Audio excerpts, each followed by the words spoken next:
हम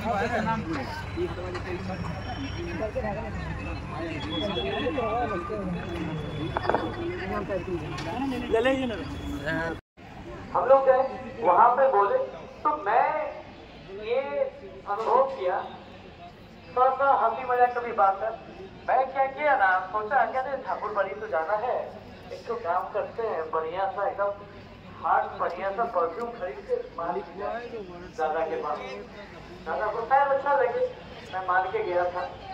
तो दादा जब आए, जब वो मेरे कंधा पे हाथ रखे, उसके बाद जब मैं आया तो मुझे मेरा इतना हार्ड परफ्यूम का कोई सुगंध नहीं आ रहा था। दादा का शरीर का जो स्मेल था इतना, मतलब वो रोज जैसा लग रहा था, वो पूरा महक रहा था। ये होता है दादा का प्रभाव, एक नाभि व्यक्ति के स्पर्श मात्र से ये प्रभाव होता है। ठीक है, ये बात हो गया। और फिर दूसरा बात, दादा निकल गए, पिताजी खड़े थे मेरे, सरमदा आप लोग सभी लोग जानते होंगे, वो खड़े थे, मैं खड़ा था, मेरी माता जी थी, मम्मी थी मेरी, मेरा भाई था और हमारी डीपी वर्ल्ड के सब लोग भाई बहन लोग। तो दादा वहां से आए, हम लोग वहीं पे खड़े थे। वहां पे एक्चुअली बात क्या हुआ था ना कि दादा को थोड़ा सा टेनिस खेलने का बड़ा इच्छा रहता है, टेनिस बोल लीजिए, बैडमिंटन बोल लीजिए, दादा के मूड के ऊपर है, कभी इस पे स्विंग कभी उस पे स्विंग, वो खेल रहे थे। तो वहां पे दादा लोग खेल रहे थे, फिर बोलते हैं क्या भाई थोड़ा सा रुकिए, हम लोग थोड़ा सा खेलते हैं। तो हम लोग को ये सौभाग्य मिला कि दादा को टेनिस खेलते हुए भी देख पाए। ये ओवर हो गया, उसके बाद फिर हम लोग ऊपर गए। तो ऊपर जब गए हम लोग तो वहां पे दादा बैठे थे चेयर पे, हम लोग सब लोग बैठे। सबसे पहले दादा एक तो ये बात बोले हम लोग को कि डीपी वर्ल्ड का जो काम है वो कैसे होगा, है ना। डीपी वर्ल्ड बने हम लोग क्या समझ लेते हैं कि होगा जैसे आपका घर में जो चूल्हा होता है उसके लिए आपको एलपीजी के लिए खुद ही पे करना पड़ता है कि नहीं करना पड़ता है? करना पड़ता है। अपना घर में आपको 2 रुपए है, उसके लिए आपको खुद ही मेहनत करना पड़ता है। बहुत ज्यादा लोग हैं, माँ लोग हैं जिनकी बेटी या बेटा का शादी है, उनके लिए वो लोग खर्चा करते हैं। एक गरीब बाप, एक गरीब माँ, जब उसकी बेटी का शादी होता है तब वो पूरा पैसा का व्यवस्था कर लेते हैं। कर लेते हैं कि नहीं कर लेते? तो जीवन में ऐसा एक पल आया है जिस ठाकुर जी का दया सब लोग प्राप्त किए हैं। तो जब मेरे परम पिता, मेरे दादाजी, मेरे पिताजी, जो भी हम उनको नाम से पुकारे, जब वो हर टाइम मेरे साथ है, मैं उनके साथ हूँ, तो क्या हम लोग एक अपने बेटी बेटा का व्यवस्था कर सकते हैं जो मेरे लिए है हमेशा से, उसके लिए हम वो नहीं कर सकते हैं क्या? जरूर कर सकते हैं। और ये बात हम लोग के मन में कहीं दब के रह गया है, उसको हम लोग को निकालना होगा। वो कैसे निकलेगा? पर हो वो ऐसे निकलेगा कि हम लोगों को ठाकुर जी के पास आना पड़ेगा, अपने घर से बाल बच्चा लोगों को थोड़ा लाना पड़ेगा, और जिस तरह से पढ़ने भेजते हैं, जिम भेजते हैं, एक्सरसाइज करने भेजते हैं, ताकि पढ़ाई का बुद्धि आवे, थोड़ा शरीर बने थोड़ा, ठीक है। चीज होता है, ठीक है, वो कैसे बढ़ेगा? बस आँख का टेस्ट भी आप लोग के लिए कैल्शियम और सिलिकॉन एचडी का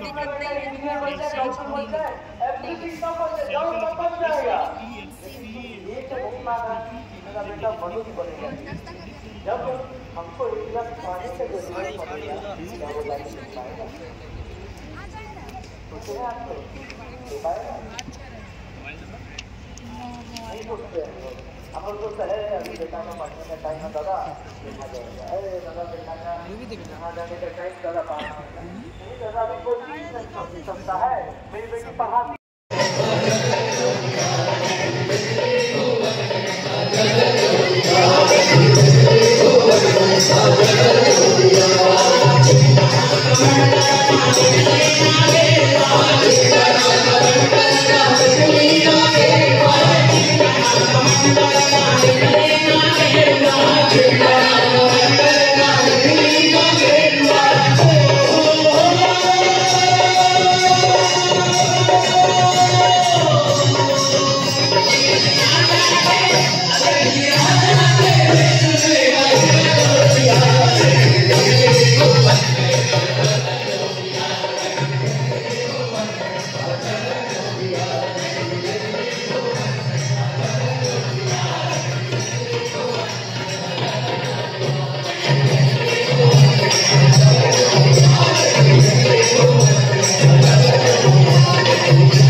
अक्सर हम लोगों का इलाज करते हैं और कुछ दिनों के बाद वो फिर बीमार पड़ जाता है।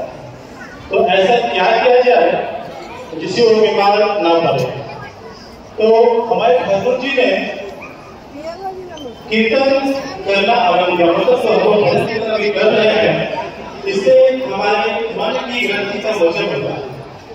इंसान पहले बीमार अपने मन से ही पड़ता है, उसके बाद वो शरीर से पड़ता है। तो लास्ट में ठाकुर जी ने ये कीर्तन को इतना ज्यादा प्रोत्साहित किया, जो हम लोग देख रहे हैं हमारे यहाँ युवक लोग, जितने भी बच्चे हैं, सब लोग आप लोगों को कीर्तन के माध्यम से आनंद प्राप्त करते हैं। और हम लोग अपने जीवन में आनंदित रहेंगे, खुश रहेंगे, टेंशन फ्री रहेंगे, तो हम लोग बीमार कम रहेंगे।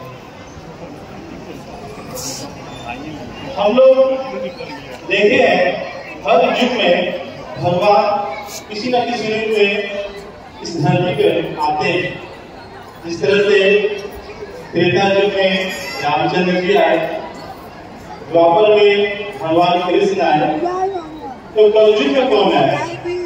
हम लोगों को बताया गया है, जिसकी देवता के माध्यम से हम लोग अनुभव भी किए हैं कि श्री श्री ठाकुर जी इस कलयुग के पुरुषोत्तम है। हम लोग कैसे मानेंगे ये पुरुषोत्तम है?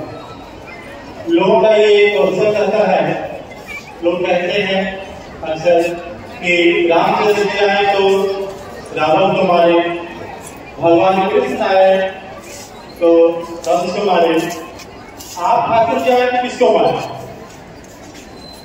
तो क्वेश्चन भी सही है। तो ठाकुर जी कहते हैं जिस समय रामचंद्र जी आए थे उसमें एक ही रावण था, और जिसमें भगवान कृष्ण आए उसमें एक ही कंस था। अभी हमारे घर घर में जो रावण और कंस जैसा प्रवृत्तियां हम लोग के बीच जो समाहित हो गई है, तो घर घर में रावण। हम लोग किससे ज्यादा परेशान करते हैं? मनुष्य से। आज जब हम मनुष्य को मनुष्य नहीं बना पा रहे, हर तरह त्राहिमाम मचा हुआ, इसको हम लोग कैसे ठीक करेंगे? तो इसी के लिए हमारे ठाकुर जी मैगी प्रोग्राम लेकर के इस धराधाम पे आए हैं, मनुष्य का कल्याण करने के लिए, मनुष्य का उद्धार करने के लिए। कि मनुष्य जब तक एक सुंदर जीवन की कल्पना नहीं करेगा, वो स्वस्थ सुंदर और अपने जीवन को उन्नत नहीं कर सकता।